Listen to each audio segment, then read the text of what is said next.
Okay, everyone. So good to have you all here. As I mentioned earlier, this is the first time that I'm trying this session online. And ironically, this is about networks and reaching out to people offline or online. And we're doing it offline. So off we go. Networks are fairly powerful tools, as I would like to show through this example. So if I ask you all, how many people do you know? Let's say you added all your contacts on your phone.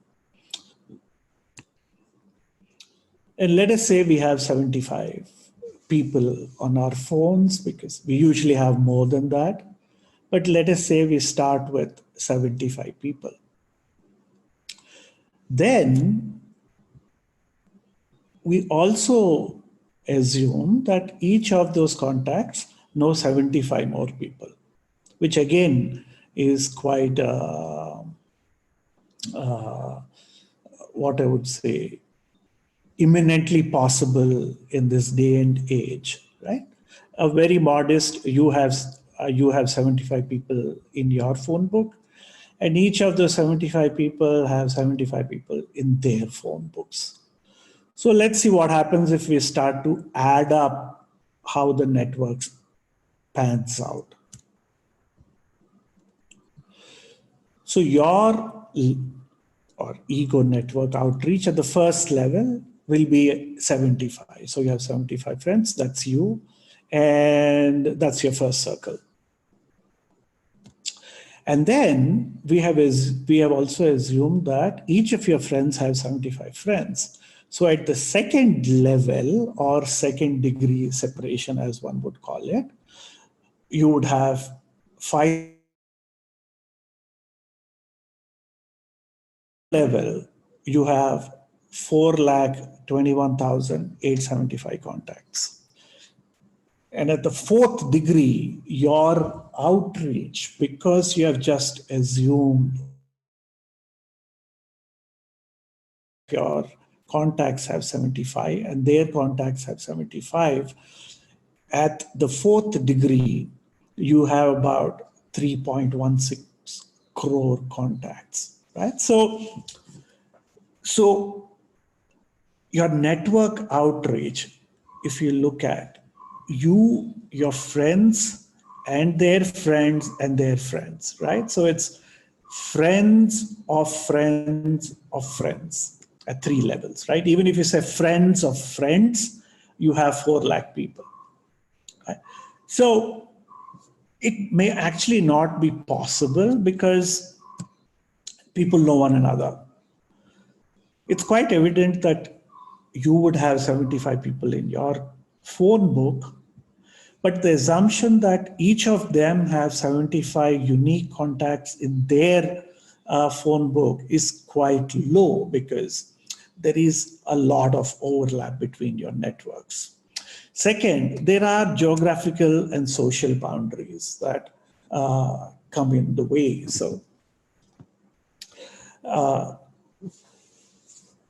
So these two, that you have great overlap with your own network, and that there are social and geographical boundaries, limit the size of your network.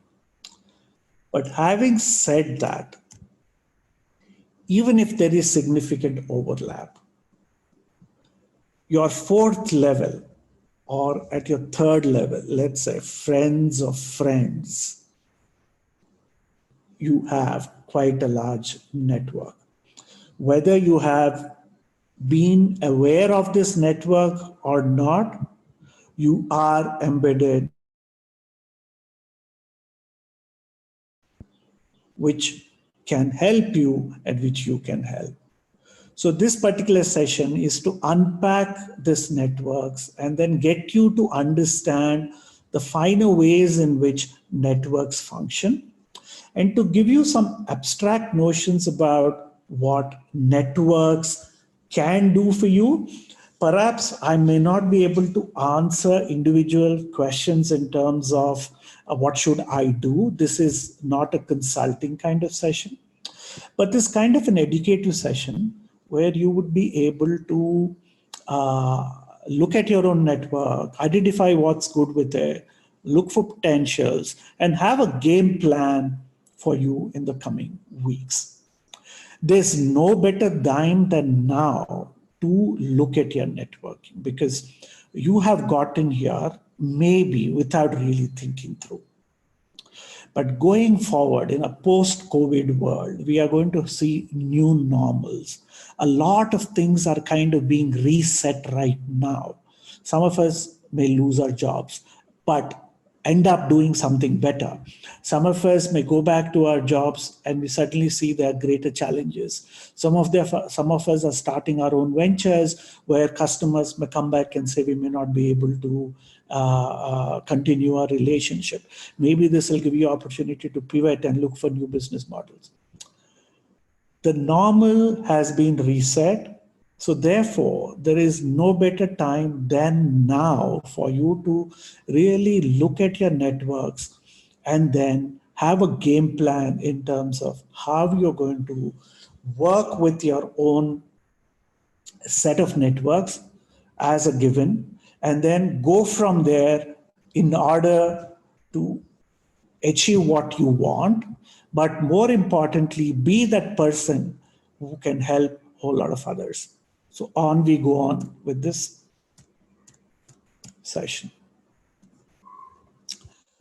So there is this thing called small world. And a lot of times we keep hearing this term small world, small world. What exactly is small world?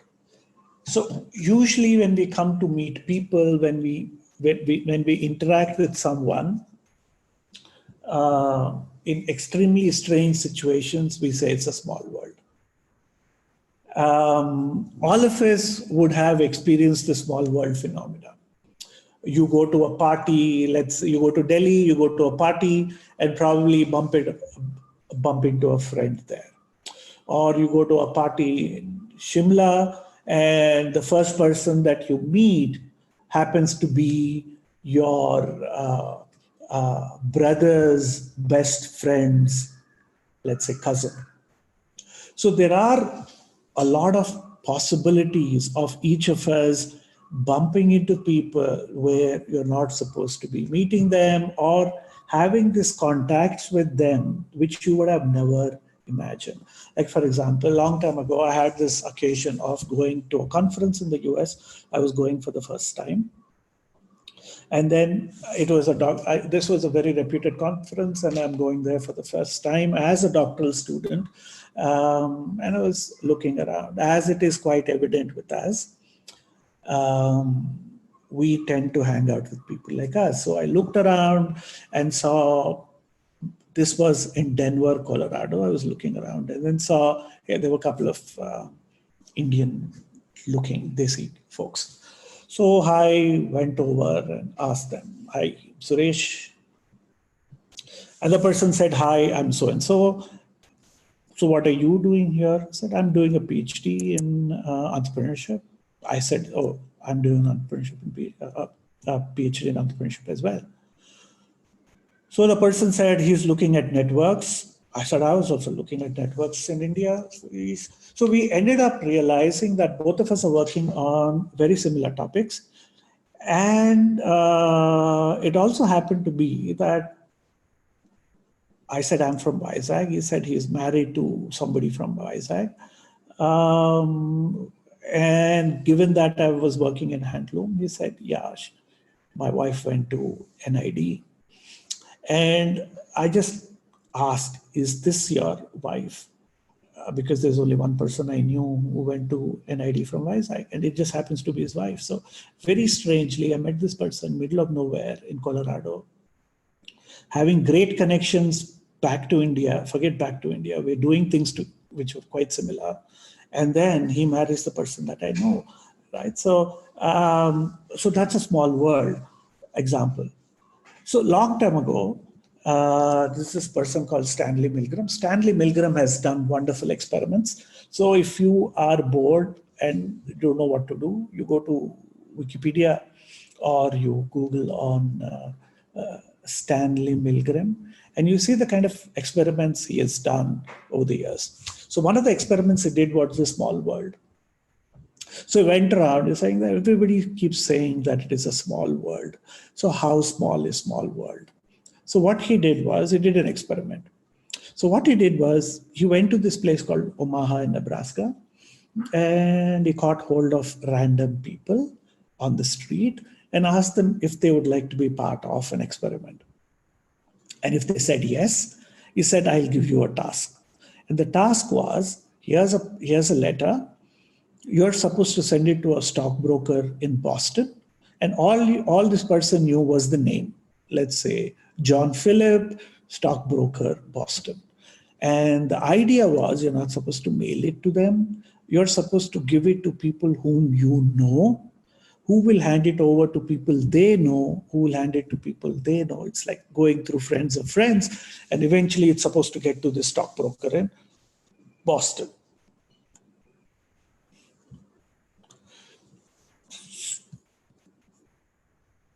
So something like this, right? You have somebody in Omaha, it has to go to Boston. Strangely, he realized 20% of the letters reached the target. Not only did they reach the target, they did not take too many chains to complete. If you look at the picture here, most of them were able to reach between 4 and 5 steps. So strangely, this was in the 60s, where information and communication technologies were not very well developed. But here was an instance, here was an experiment that showed we are in a completely connected world. So as the old saying goes, no man is an island. This was the first time that it was shown that we are in an extremely connected world, right? So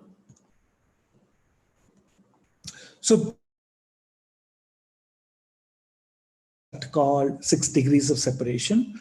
So which basically says that everybody in this world is connected to every other person through 6 degrees. And there was an experiment done by a magazine in Germany. They went to a butcher in Hamburg and gave him a letter and said, can you get this across to Marlon Brando in Hollywood? So this guy said, okay, let me try. So he took the letter. He happens to be of Iraqi ethnicity. So he looked up and said, okay, let me give it to a friend of mine who moved to Los Angeles area. And then he sent it to this person saying that, look, this has to go to Marlon Brando, but you have to give it to somebody who will give it to him. It cannot be posted randomly to him. So he said, okay, and he asked people around. So his sister said she is in a dance class with Marlon Brando's sister. And so he was able to give it to his sister, who gave it to the Marlon Brando's sister, who happened to give it to Marlon Brando, right? So very, in less than 3 steps, this Iraqi butcher in Hamburg, who would have never imagined that he's so closely connected to Marlon Brando, was able to give this a parcel. So we are really very, very well connected race, right? So there was another study done some years later. So network studies was very popular in the 60s. And the 70s, 80s, it went down, 90s, it started to pick up, 2000s, it's really doing well. So one of the early studies that has got a lot of scholars interested in networks, what this job search study by Granovetter. So Granovetter was a PhD student and he was wondering what to study. And people are saying that networks are very interesting. So he said, okay, maybe let me find out how people find jobs. So he went around asking a bunch of people, okay, did you get a job? How did you get a job? Through advertising. You're not part of the study. How did you get your job? I said, I got a job through a referral. I said, okay. So whoever got jobs through the referrals, Granovetter found out who was this referral. So Granovetter imagined that if I got a job, then somebody who knows me very well would have been the one who would have introduced me or given me a good referral. But what he found out was that people found very good jobs not through their strong ties, but through acquaintances with whom they've not been in touch for a long period of time. So he found out that people who got referrals from acquaintances and weak ties that they have not been in touch with for long were able to give them better job opportunities than those who are very close to this person. So in a way, it is as if the close ties that you have, people who know who you are, people know what kind of things you do, were not able to give you the kind of referrals that weak ties were able to. So what he wrote a paper called The Strength of the Weak Tie, which to date is one of the most cited papers in social science. And Granovetter's paper called The Strength of the Weak Tie, if those of you who are curious can go to Google Scholar and look for it, I think he has about 50,000 citations. So it has opened up this entire study on networks. So what he says is that strong ties are important, ties whom you are connected to, with whom you interact with frequently, whom you know for a long period of time. Those are important.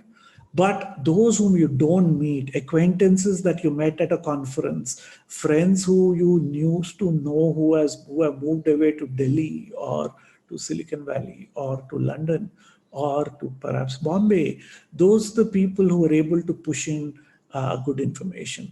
So out of nowhere, people started to study relationships, how relationships matter, and what are the outcomes of all these network relations on performance, on job search, on well-being, on trust. So lots of studies started to happen, right? So the reason why they say Granovetter was able to identify that weak ties were able to find better jobs or well-paying jobs is that he hypothesized that each of us have a dense set of ties around us, like X, boyfriend, brother, cousin, uncle, right? So, but the thing is, all of them have similar information. All of them move in the same socioeconomic space. Whereas your friend who has moved to Bombay is moving around in a completely different socioeconomic circle. So he or she is purview of information that is so far removed from yours that they are able to find information that is very novel. So when they reach out to you, when you reach out to them, there is a novelty in information that comes to you, right? So this was the first time that relationship was studied, and that weak ties, acquaintances are just as important in people's performance as your friends and family members and colleagues with whom you spend a lot of time together, right?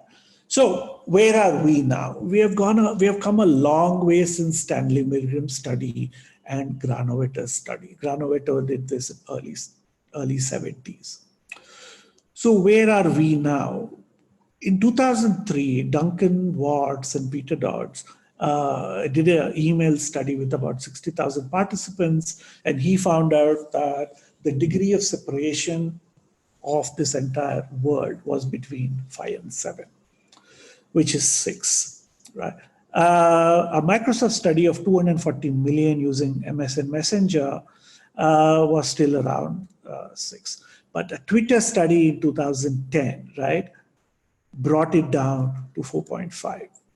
A Facebook, 721 million, shows that we are really separated from anybody in the world in less than 4 steps. And I think it's getting shorter and shorter and shorter, right? So we are in a highly, highly interconnected world thanks to information and communication technologies, right? So now how do we use it in order to figure out what do we need to do in our professional life, right? So this brings me to explain to you all this construct called social capital. So what is social capital? Social capital is a metaphor. There isn't nothing called social capital. It's just a metaphor.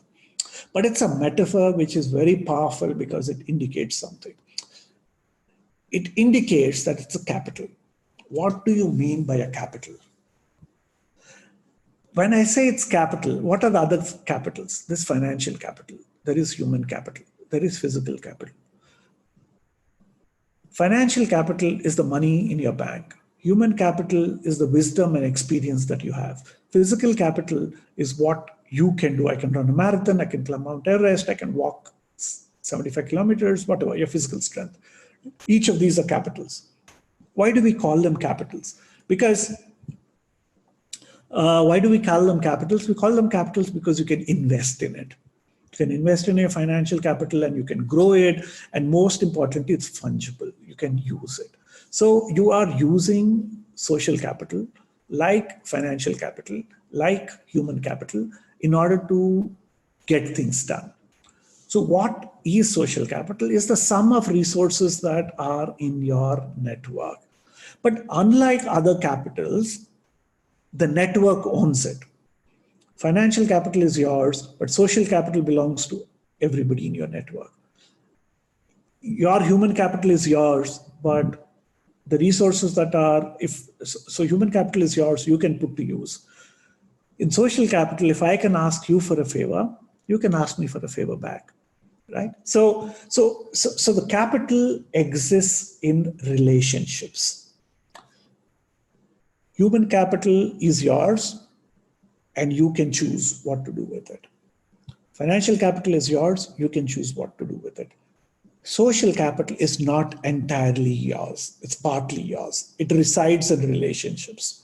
So what happens if you do not maintain relationships? So when you do not maintain relationships, social capital decays or dies, right? So if you look at social capital, it can get a lot of things done, but if you do not maintain relationships, if you do not maintain ties, it dies and decays, right? So what are the advantages of social capital, right? Let's just talk about what are the advantages of social capital. First is you have access to information. In this day and age, you have access to Wikipedia, Google, Reuters. So public information, everybody owns it. So if you can Google, your competitor can Google as well.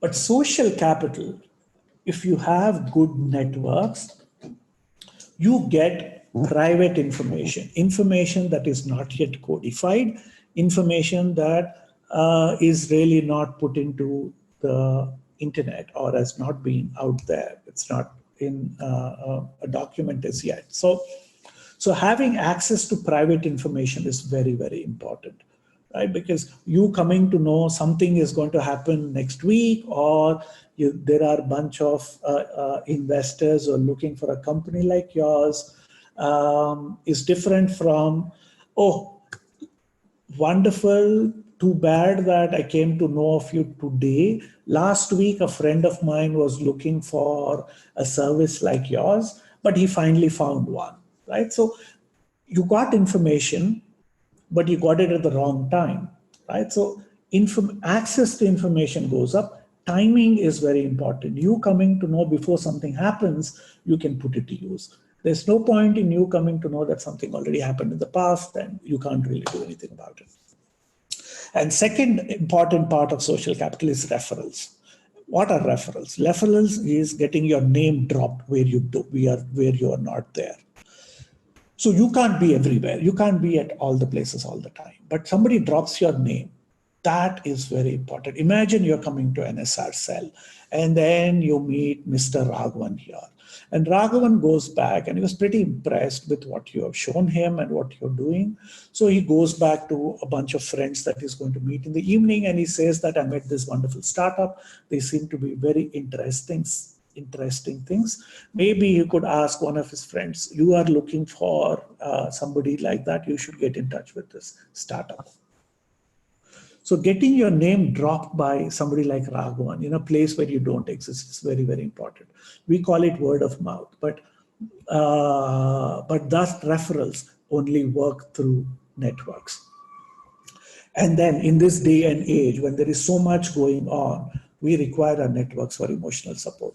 Professional life is full of emotional roller coaster. Startups are emotional roller coasters. Being in a job is a roller coaster. You can't just go around and tell everyone that I'm feeling low. So you do need to have people to talk to.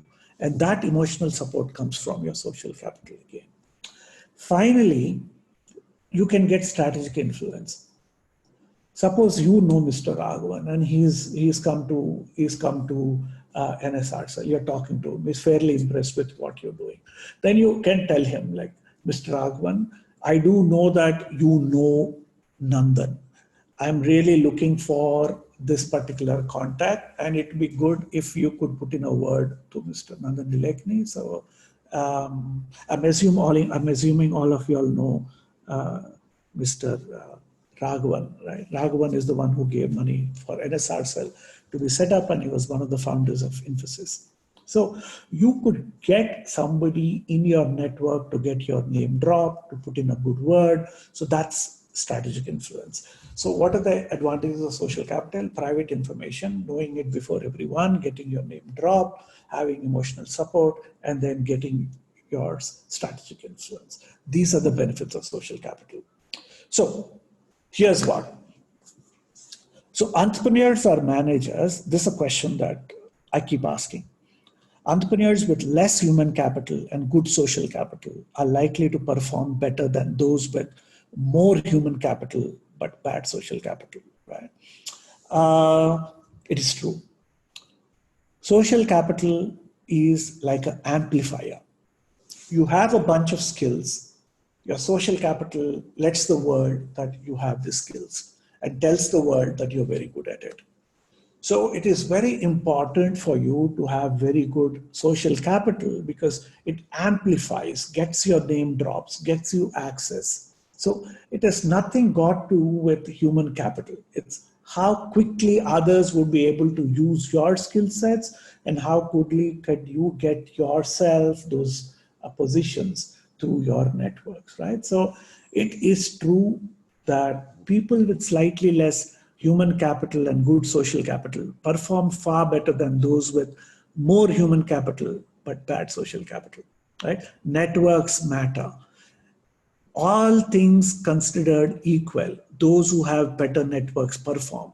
And this is what research has shown across the world, irrespective of the culture, irrespective of technology, irrespective of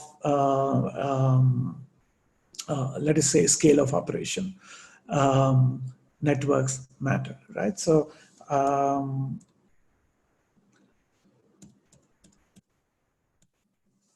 a quick recap of what I just said.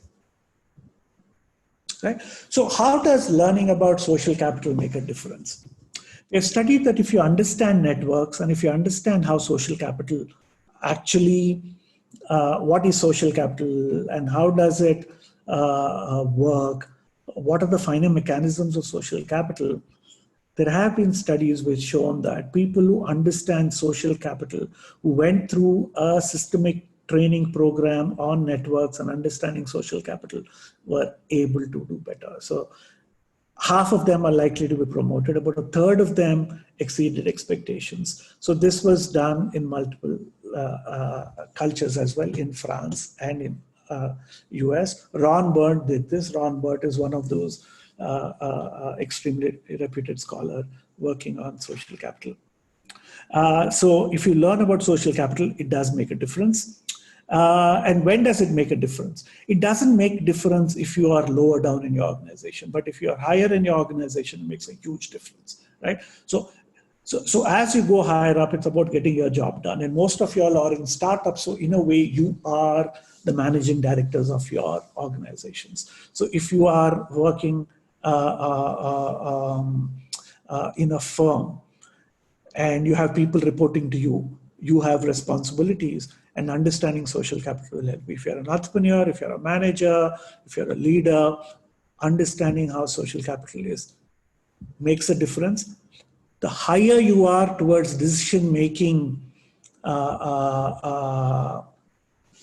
levels in your organization, more important it is. So for startups, top management teams, managers, networks, understanding is very, very important.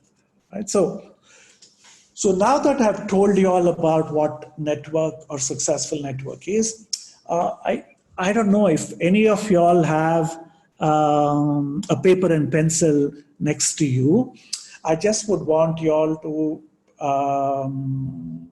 quickly do something for me before I go on to talk about the characteristics of a good network. I would want y'all to quickly draw up your network by answering this question. Who are the 5 most important people who help you to get your job done? If you have a phone next to you, you could put it down in your phone. If you have a piece of paper next to you, write down these 5 people. Or if you don't have any of them, pause for a moment and list down 5 important people in your mind who help you to get your job done. I'll give you a minute. Meanwhile, I'll probably look up on some of the questions.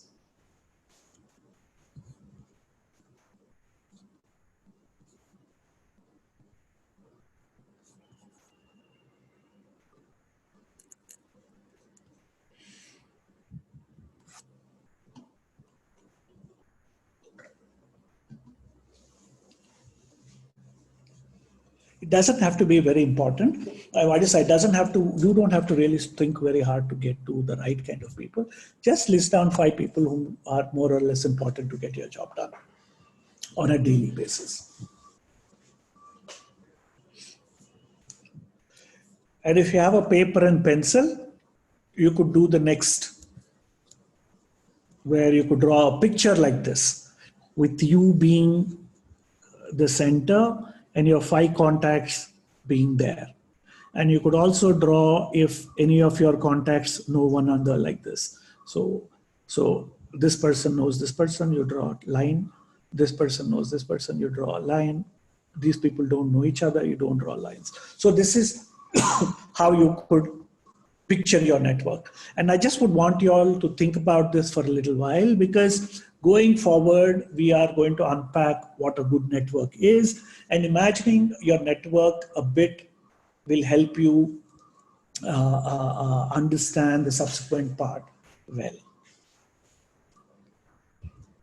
So here are the ways in which we could describe your network.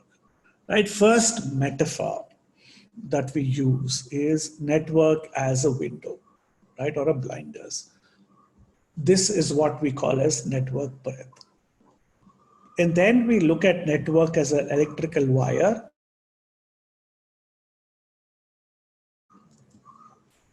And then we have the third metaphor, which is called bridges or island, which I call as network structure, right? Let me go on to tell you all what network breadth is. Network breadth is very simply, you have listed 5 people who are important to you to get your job done. How similar are they to you? Are they male? Are they in the same age group? Do they have same kind of education? Are they in the same profession? Right? If you have all of them, you have very low diversity, which means your network breadth is very low. Whereas if you have a network who, let us say, you have a software engineer, you have a lawyer, you have a graphic designer, you have a policeman. So then you have diversity. There could be gender diversity, there could be profession diversity, there could be age diversity. So improving the diversity of your network acts as a window.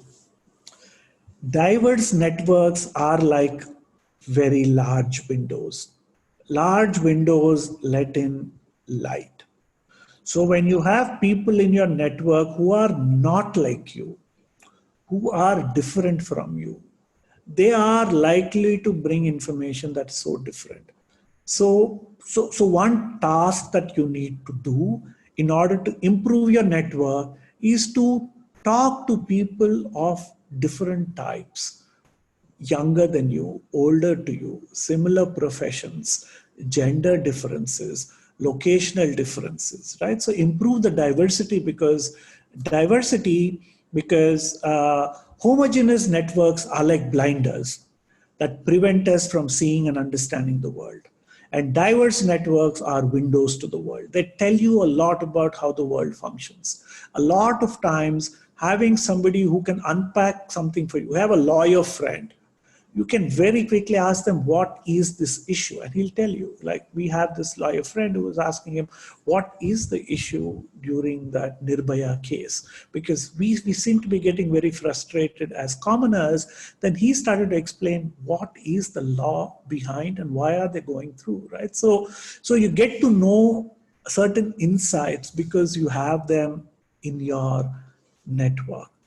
So improve diversity of your networks. That's one thing, because homogeneous networks, if you have all software engineers, male, similar age profile, gone to the same institute, you have a blinded network. And that's not going to help you as you go up in your career.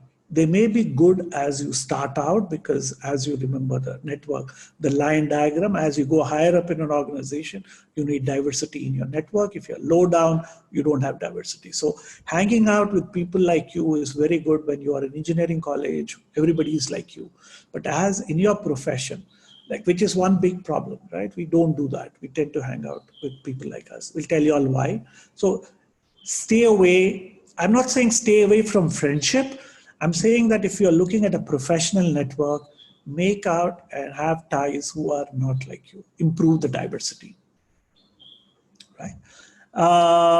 Some of the reason why you have lack of diversity is because you have lack of opportunity to meet diverse people or choice. We are not moving out from a comfort zone. Therefore, we don't have access to interesting people. We don't meet them. We don't, because we are all the time hanging out with people who are very close to us and we are comfortable there.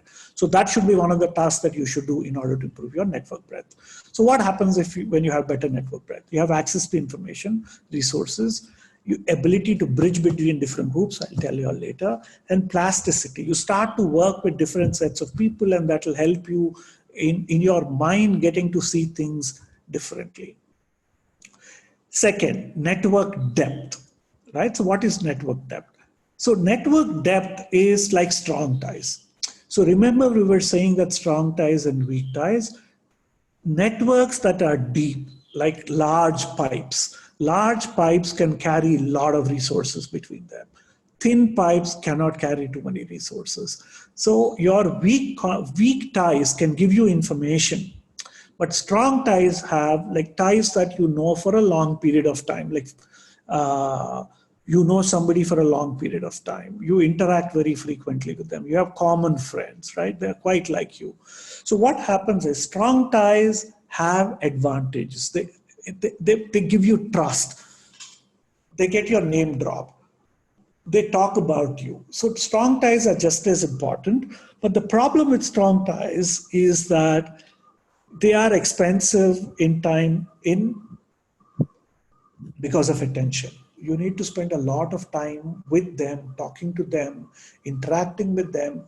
So you cannot have too many strong ties. So choose with whom you are spending a lot of time with, because strong ties have an advantage. They give you a lot of emotional support comes from strong ties. Referrals come from strong ties. But they demand reciprocity. Basically, you cannot ignore your friend's request, a very close friend's request, and they are expensive because of the attention that you need to give to them. Right. So there is advantage to strong ties, where you get trust, where you get referrals, where there is most importantly, strong ties, you get resources, financial resources, advice, complex information. All of it comes through strong ties. So strong ties are also important, but they're very hard to maintain. They demand reciprocity. So therefore, be careful in terms of how many strong ties you have, because so if you have good strong ties, it will open up a lot of time for you to look out for weak ties. Right? And the third is network structure. Network structure is very simple. It is like a drone picture of how your network is. If this is you and these are your friends, we are looking at the connections between them. Dense network structure is one where all your friends know one another. That's a dense network structure. A sparse network structure is when all the contacts you have are not connected to each other. Both have advantages, both have disadvantages. I will tell you all. So if you look at a sparse network, which is a bridging tie, a dense network, which is a bonding tie. Bonding ties, bonding kind of networks work very well in industries where things haven't changed for a long period of time. Diamond industry, steel industry. So if you are in an industry where things have not changed for a long period of time, bonding network is very, very good. There's history of interaction. The network helps you to get your job done. Suppose I'm in diamond industry. I cheat one of my contacts and take one diamond away. And if this person tells everybody that I stole a diamond, I just can't do business with anybody else after that. Right? So network acts as a governance measure. So bonding ties, you have a lot of trust, you have history of interactions, you get information that you can put to use, and you can have control mechanisms without having to write contracts. On the other hand, if you are in a semiconductor industry, if you are in IT industry, if you are in an industry where the information in the ecosystem is changing very rapidly, then you need to have a bonding network. You need to have as many people who are not connected to each other, right? So we really don't exist in these two abstract forms of networks.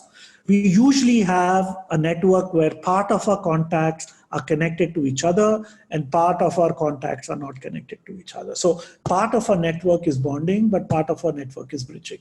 But what happens as time progresses is that we start to have more and more bonding tie. We connect people, we connect friends, so we become friends of friends. So eventually, if we do not do anything with our network, it starts to become bonding. So if you may start with the bridging in our organization, but slowly end up being bonding. So if you do not take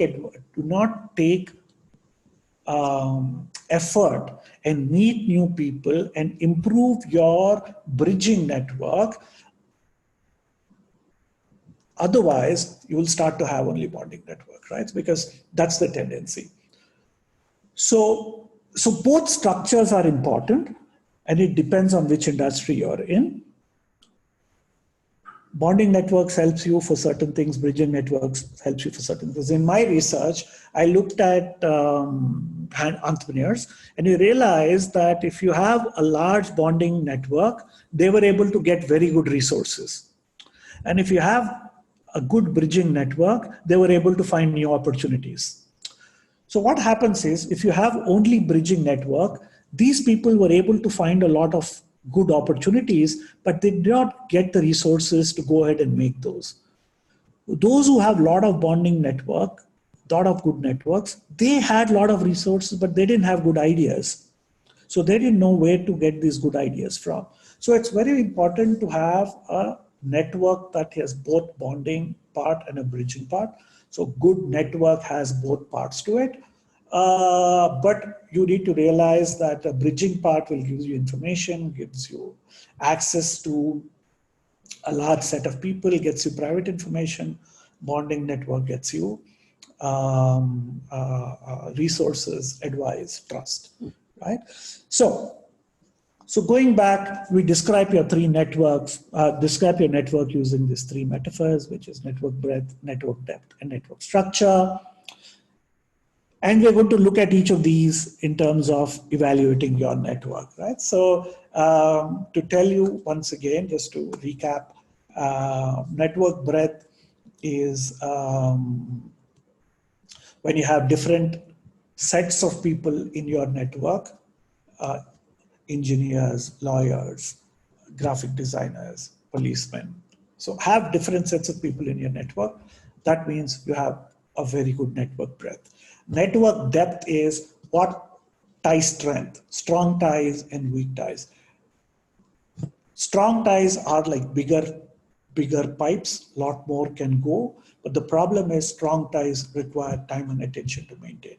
Weak ties are like tiny wires. You have a contact, information goes very rapidly, but you cannot have a lot of things going through it, right? So you need to manage your network depth cleverly. You need to manage your network breadth. And finally, about network structure.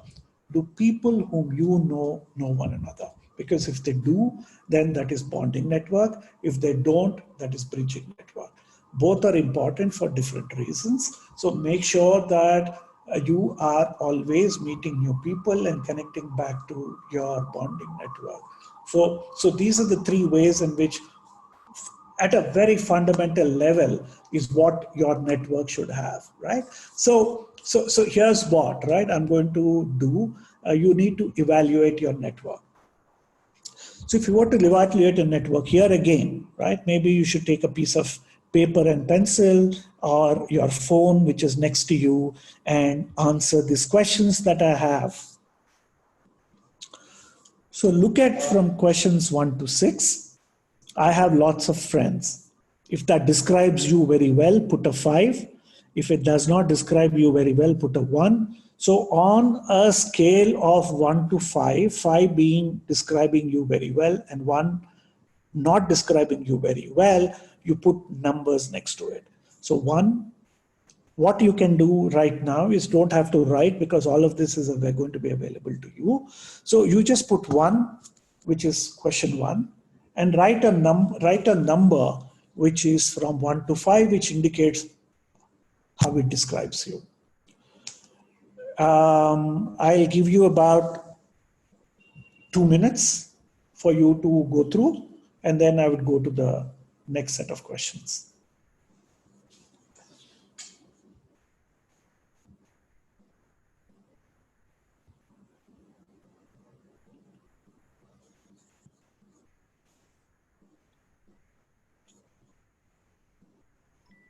Professor, we have about 8 questions here from participants. How do I see those?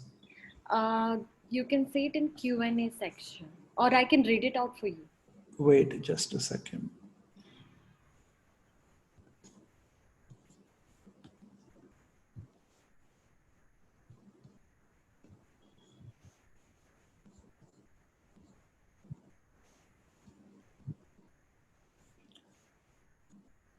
Maybe why don't you read these questions? Sure. So the first question by Venkat: can a culture, tradition, and heritage of any country become a social capital? Well, I don't think that can be social capital, but culture plays a role in what is considered to be social capital. Because that's a very, very good question, because culture is known to limit. So I was talking about the network structure. So there was a study done in the Western countries where they said being in a bridging position where people are not connected to each other has a great advantage for you because they don't know one another and you can have control benefits in terms of what can happen between them. Like for instance, imagine you know where marble is and you know somebody that somebody wants to get marble and you know marble is. You don't want to connect them and you are the between and trying to influence the connections and see how you can benefit from that position. So in the Western countries, being in a bridging position is always considered to be advantage. And most of the studies have shown that. But there was a researcher in China who said that, you know what, in China, that's not how it works. So how does it work? In China, it's all about guangxi, and the person who is in the middle does not belong to group A or group B, and nobody talks to them. So in China, you need to belong somewhere before social capital comes to you. So she went on to show that in China, a bridging position is not very good because culturally it's not seen as an advantageous position. So culture plays a role in how social capital accrues to you. But as an entrepreneur and in India, we are not as much of a collectivistic culture as China or Japan, right? We are slightly more individualistic. We are not as individualistic as the Western hemisphere, but we're not as collectivist as China, Korea, or Japan. So we're somewhere in between. So culture does play a role, but not as much as it does in China or Japan. So yes, it plays a role. But again, in these new age industries, it doesn't make sense because if you're in a traditional industry, culture plays a far stronger role. But IT, semiconductors, fashion, with information is changing very rapidly, it doesn't matter. Culture doesn't play too much of a role. Yeah, Shreya. Yeah. So the next question is, so how to make a new network in socially distancing environment like it is now? How can a startup connect and build a business in this situation? I think it's very important. Okay. The first thing that y'all can do is to call up people whom you know.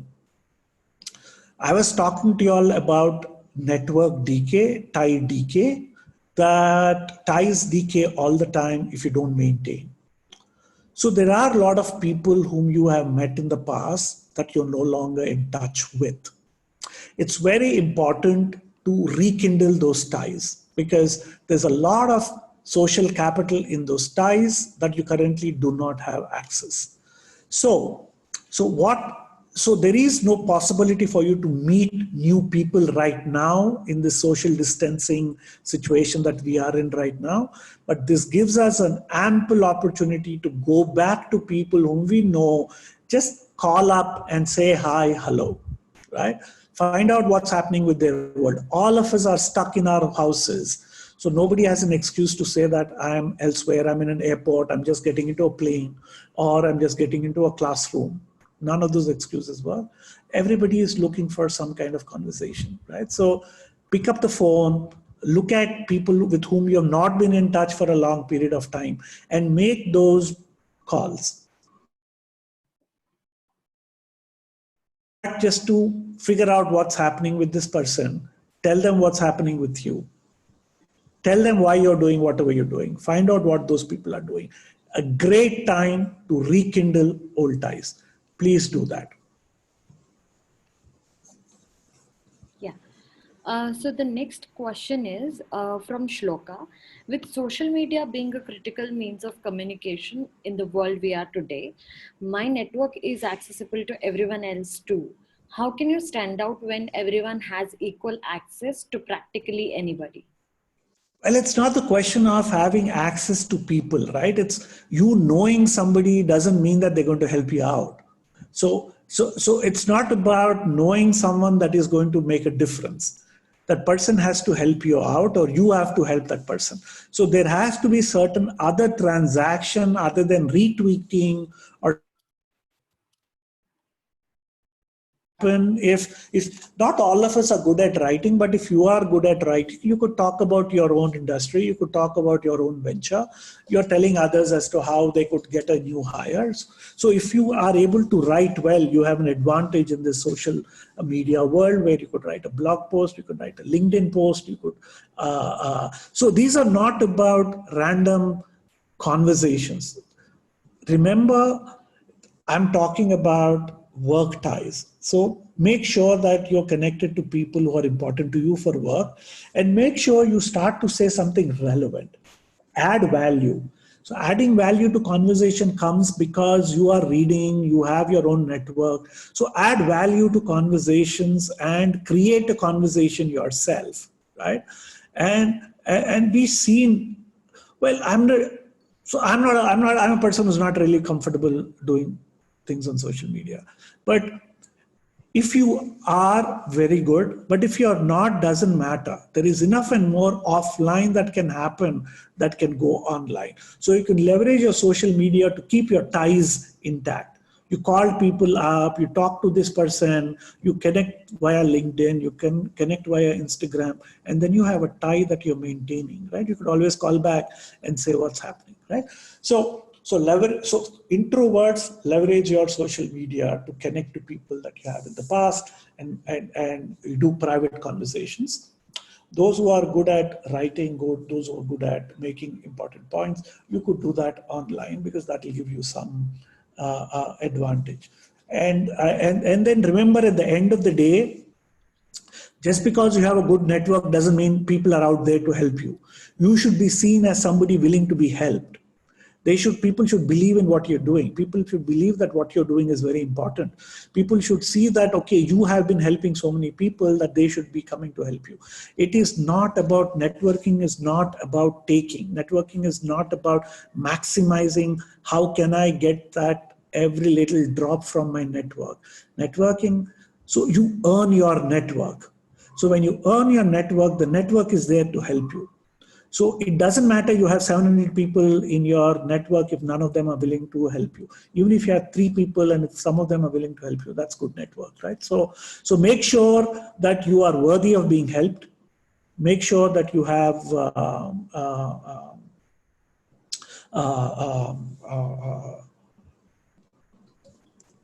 sorry, suddenly lost my line of thought. Okay. Yeah. Yeah, so we have answered 5 questions. We have about 11. I think people Let me just go their... on and finish. Right. Yeah. So hopefully you'll have done this and this. So now you could go back. Professor, sorry Yeah. to interrupt. Your screen has stopped sharing. So I think Oh, how do I? you can go to Zoom and share it again.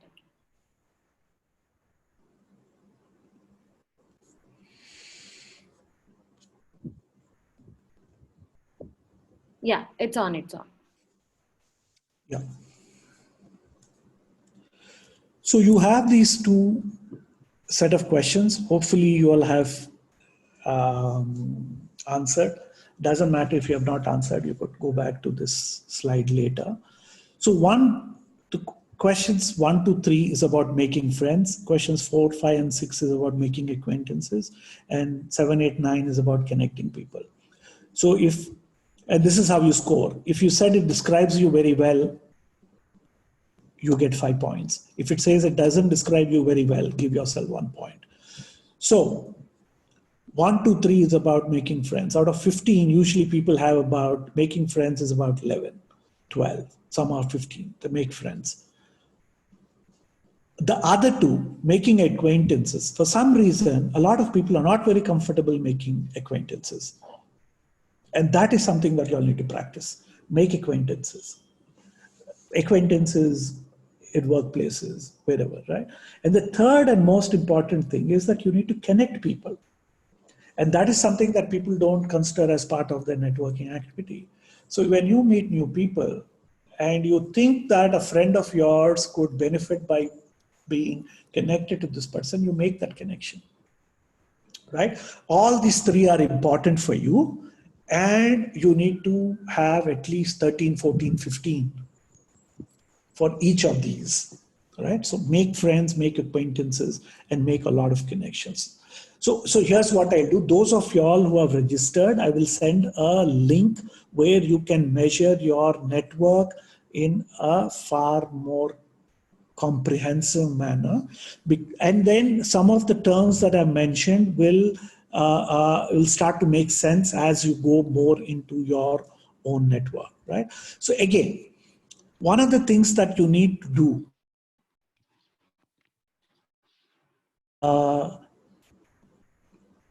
to be at places where there are all kinds of people. We talked about diversity, we talked about acquaintances. All of these come depending upon where you are. It is important for you to be actively associated in some of these professional associations, trade organizations, religious organizations, philanthropy, or join a marathon club, or joining a painting class. Go to a place or a set of activities where you are likely to meet people of different types. So a professional body is, you're likely to meet people like you, but then some are going to be doing better than you, some are smaller than you, a different gender. So each of these will give you opportunities to meet new people. Join a photography club, go out on heritage walks, sign up for philanthropic activities. All of these will help your network. So many of us are not members of these associations, right? So please sign up for some of these. Please show up at places like these, and they will help you improve your network, right? So the problem is when we are going out to meet people, when we're going out to meet people, our tendency is that we try to have the self-similarity principle. Very bad strategy for meeting, right? So it says that, so what happens is when you go to a conference, very natural. I look for people, if I go to an international conference, I'm looking for people who are like me, which could be Mexicans, which could be South Asians. If they're South Asians, very quickly turn into Hindi or start talking in a set of language which is very common to South Asia, right? So we tend to hang out with people like us. And there, if you are a Bengali, you'll talk to Bengalis. If you are a Telugu, you'll start talking to Telugu people. So we tend to hang out with people like us, and that's a very bad strategy, especially in professional networking. Because the reason why we tend to do it is because we're comfortable with people who are similar like us. We are talking to software guys because we like talking about software. And we talk about software all the time. We're talking about, so how do you use Python and get this done? How do you use Rust? So what do you do when you're trying to use FOSS? So how do you port something using Linux? Whatever, right? So we tend to be very comfortable with people who are similar to us. And that's a very bad thing to do. It's very easy to trust because we get to know each other very quickly because of the things that we have common affinity towards, right? But most important is you are less likely to be challenged. So therefore, your worldview does not change. Your worldview is never questioned. And that is not very good when you are in a professional. You need to get different perspectives. People need to question you. And the reason why they say Israel is the way Israel is, because anybody can challenge anybody. So it doesn't matter whether you are a general, you could be just a foot soldier, but tell the general, I don't think you're right.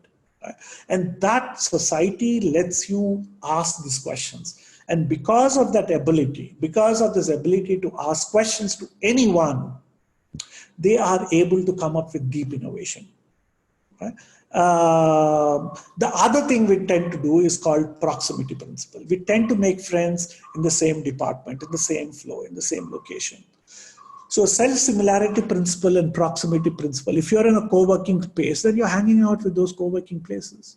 You're not doing anything else. You're not going out and stepping somewhere else and meeting new sets of people, right? So the way in which you break self-similarity and proximity is by going to professional organization, joining some marathon club, or taking photography clubs, right? So doing some things. Now there is a lot of opportunities online. So take this time, start getting some interesting hobbies.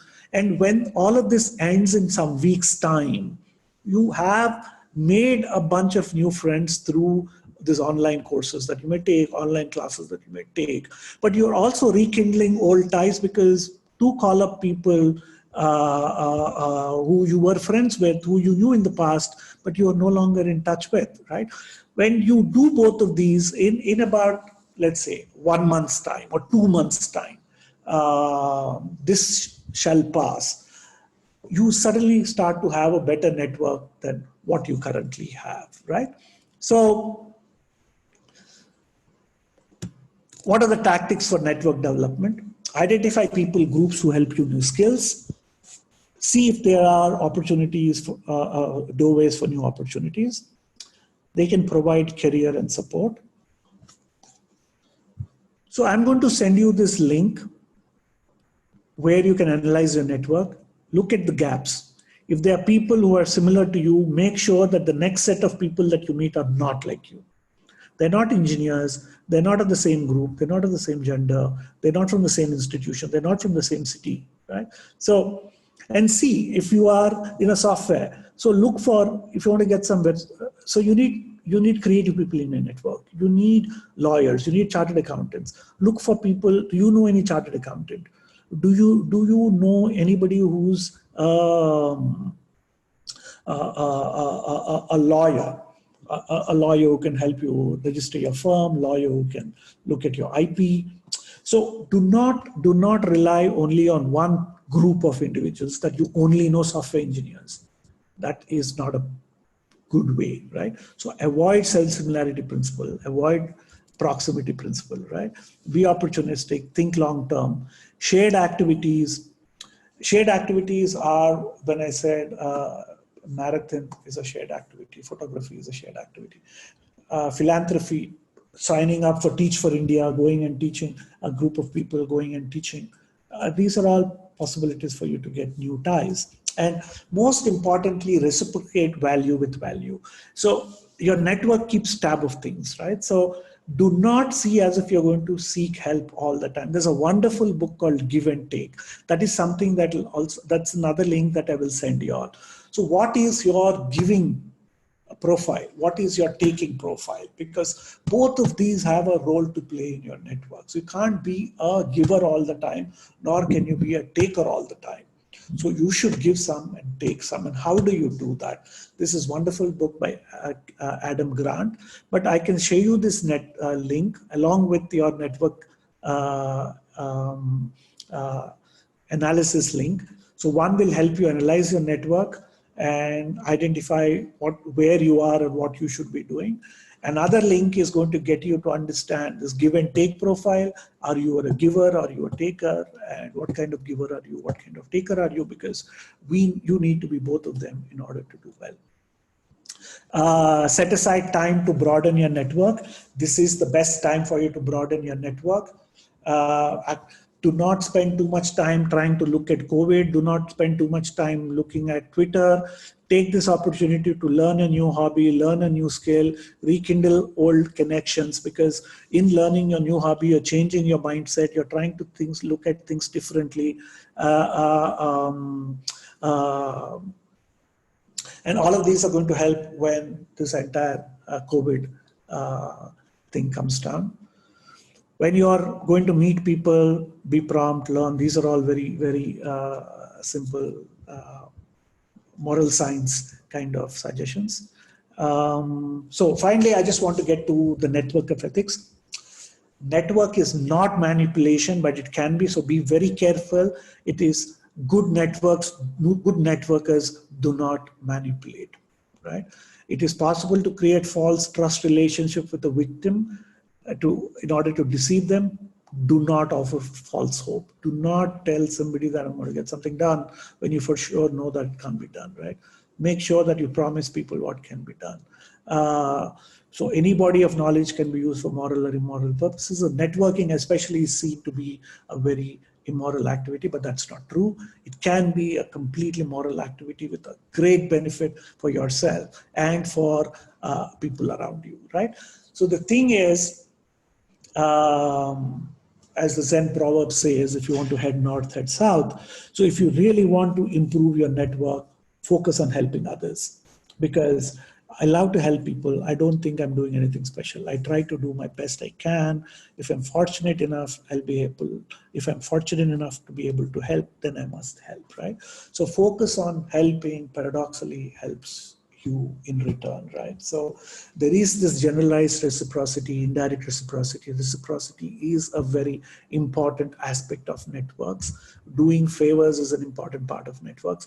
Please make sure that there are more, you are giving as much as you are taking. Seed your network with favors, right? Social capital at the end of the day is a byproduct. It's a byproduct that comes because of doing meaningful activities. You're joined, you come onto this, you listen to me, now you go back and put some of this to practice, meet new people, pick up new hobbies, talk to different sets of people, help when somebody asks, because all of us, however poor or however wealthy, however busy or however lax, are in a position to help. When somebody asks us for favor, make sure that you help them, right? So you own the network. So you really cannot build a network, you own the network, right? So summing up, even when you're not aware of it, we are constantly shaping our network. You can answer a request for a colleague, yes or no. You reject an invitation to a professional meeting. The number of times that I have gone to give a talk, and the number of new people that I met, number of wonderful connections that it was possible to make. So never turn these down. Stay in touch with old friends. Leverage this time to call them back. Talk to a lot of them, as many as possible. Actively managing a network is not easy. A lot of it find awkward, but this is a starting point. Again, for those of you who have signed up, I can give you some YouTube videos of Heidi Roizen, a couple of people who have very interesting network ethics, and they talk about how they maintain the network. Because at the end of the day, what you do in life has significantly got to do with what you know, and more importantly, who you know, right? And that's who you know is what we are focusing on. And we can change that, and we can change that so that you could be good to yourself and you could be good to a whole bunch of people around you, right? Because left alone, most networks will become too homogeneous, too dense, render people too dependent on few contacts. So we will become trapped in our own network. So you need to learn how to manage your own social capital, because social capital is the foundation of good network, right? So this is where I